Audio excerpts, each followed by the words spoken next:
안녕하십니까. 우리 공화당 당원 여러분, 태극기 애국 시민 여러분, 토요일날 애국의 날 우리는 다시 서울역에서 만났습니다. 반갑습니다. 지금 일본판 경제 쓰나미가 몰려오고 있습니다. 제2의 IMF가 온다는 위기의식이 고조되고 있습니다.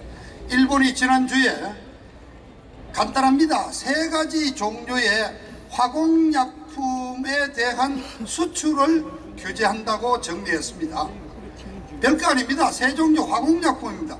돈으로 따져서 5,500억 밖에 안 된답니다. 그런데 문제는 이거를 가지고 만드는 제품이 바로 여러분 갖고 계시는 휴대폰, 그 액정화면, 그 다음에 반도체입니다. 대한민국 수출의 지금 20%를 담당하는 반도체에 들어가는 부품입니다. 그래서 그 5천억 사원 부품으로 만들어 가지고 수출하는 액수가 170조 짜리입니다. 일본이 5,500억짜리 요조만한 화공약품 3종류 못 받아가지고 아마 한 2~3달 뒤에는 반도체 수출 제작이 절반로 줄어들면 우리 경제 폭망하는 겁니다. 1965년에 박정희 대통령께서 한일 수교를 한 이래로 일본이 구체적인 품목을 가지고 수출 규제를 한 것은 이번이 처음이라고 합니다. 근데 여러분, 자, 3종류 간단한데 우리 복잡한 화공약품 알 수가 없죠. 그중에 하나가 문제입니다.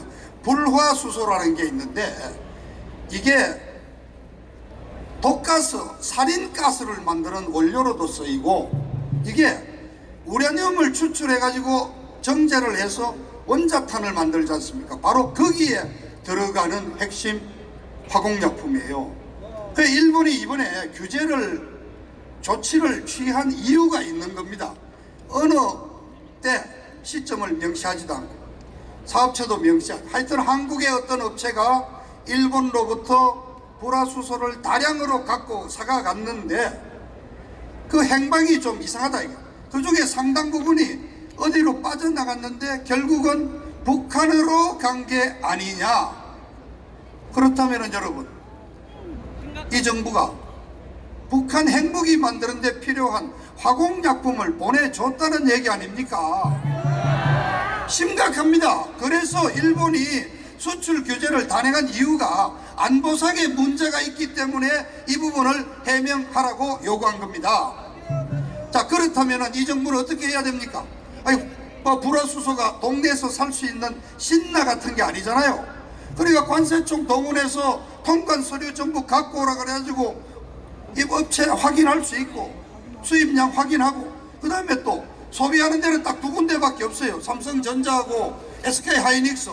그쪽에다가 공문 받아가지고 생산량이 얼마 됐냐, 얼마 투입했냐, 반도체 생산에 불화수소 얼마 됐냐 계산하면 딱 나오는 건데 그거를 내놓지 못하는 겁니다.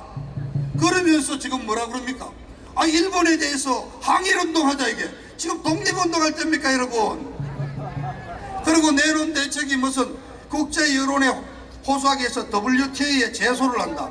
러시아산 수입품으로 대처를 한다 그러는데 여러분, 러시아도 만들고 중국도 만들고 다 만들어요. 그런데 왜 삼성전자가 일본 거를 쓰느냐? 순도가 문제인 거예요. 99%가 아니라 99.999%. 이게 이른바 좀 유식한 말로 5-9, 9자가 5개가 붙어야지 진짜 순도 제품인데 바로 일본이 그렇기 때문에 삼성전자가 이거를 지금 92%나 수입해서 쓰고 있는 겁니다. 자, 전쟁이 붙었습니다. 근데 여러분, 애국시민 여러분, 역사가 되풀이됩니다. 저는 오늘 이 말씀 드려왔습니다. 97년 우리가 IMF를 당했습니다. 그때 97년도가 대선해이고 기아자동차가 파업을 해서 경제가 굉장히 어려웠습니다. 그때 일본 은행들이 한국에 빌려줬던 단기 외채를 회수하기 시작했습니다. 연장을 해주지 않고 120억 달러를 빼나가면서 달러 값이 막 올라가기 시작했습니다. 그러자 동남아, 홍콩 외국계 은행이 달러를 빼가고 미국이 빼가면서 대한민국이 다른 문제가 있었어가 아니라 외환 달러가 부족해가지고 IMF 구제금융 제발 살려달라고 IMF에 돈 빌리러 가는 국제 거지가 돼버린 겁니다. 그런데 여러분, 그 이유를 아시죠? 2년 전 1995년 11월 달에 유명한 김영삼 대통령이 명언을 남겼죠. 뭐 하다가 하여튼 열받아가지고 이 양반 일본 놈들을 버르장머리를 고치겠다고 얘기를 했습니다. 이런 말은 우리 자식한테도 함부로 못하고 아래 사람들한테 함부로 못하는 얘기인데, 아이 YS 대통령이 일본 버르장머리를 고친다고 해가지고 온 세계 언론에 다 대설특필되면서 일본 1억 5천만 국민을 전부 적으로 만들어버린 거예요. 딱 요걸 가지고 있다가 딱 터뜨려버려가지고 우리가 IMF 당했습니다. 그때 급해가지고 97년 11월 달에 장차관들이 막 일본 찾아가니까 딱 보여줬다는 겁니다. 미국의 클린턴 대통령도 그때 YS하고 사이가 안 좋았죠. 한국 도와주지 마라는 딱 메모를 보내왔다는 겁니다. 그 22년 전 사건이 여러분 재발됩니다. 지난 2년 전 17년 5월 9일 날 그 불법 선거로 문재인이가 대통령 자리를 차지하고요, 며칠 뒤에 아베 총리하고 전화를 했는데 그 첫 번째 전화에 무슨 얘기를 했는지 아십니까? 보통 처음에 전화하면 축하한다, 뭐 잘해보자 하는 얘기 하는데, 박근혜 대통령이 정말 어렵게 만들었던 위안부 보상을 위한 화해치유재단을 오늘부로 활동 정지시키고 나는 없애겠다고 얘기했습니다. 말하자면 아베하고 첫 번째 통화에서 문재인이가 반일운동 하겠다고 선전포고를 한 겁니다. 일본이 어떤 놈들입니까? 딱 기다렸다가 2년 만에 드디어 한국 산업의 급소를 딱 잡고 지금 한방 먹인 겁니다. 이 전쟁 우리가 이길 수가 없습니다. 그뿐 아닙니다. 일본이 이달 중에 결정을 해서 수출품에 대해서 아무런 제한 없이 다 특혜로 수출해주는 화이트 국가 27개가 있는데 대한민국이 당연히 들어있어요. 그거 없애겠다는 거예요. 그래 되면은 우리는 수백 개 품목, 수백 개 기계 장비 전부 일본으로부터 허가를 받고 수입을 해와야 되는데 대한민국 경제 살아나겠습니까? 일본 언론에서는 넉 달이면은 대한민국 제2의 IMF가 온다고 지금 하고 있습니다. 자, 여러분, 이게 누구 잘못입니까? 외교의 실패입니다. 정책의 실패입니다.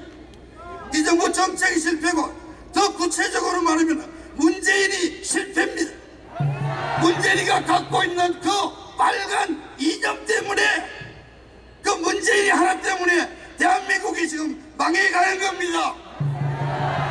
왜 기업인을 방패로 내세우고 국민하고 같이 일본하고 싸우자 그럽니다. 아닙니다. 정부는 기업을 보호하고 국민을 보호해야 됩니다. 대한민국을 아예 망치려고 달라드는 이 문재인이 끌어내리는 이유가 하나 더 늘었습니다. 여러분, 문재인이 하루빨리 끌어내야 합니다. 대한민국 망하기 전에 문재인이 끌어내려야 하는 것입니다. 감사합니다.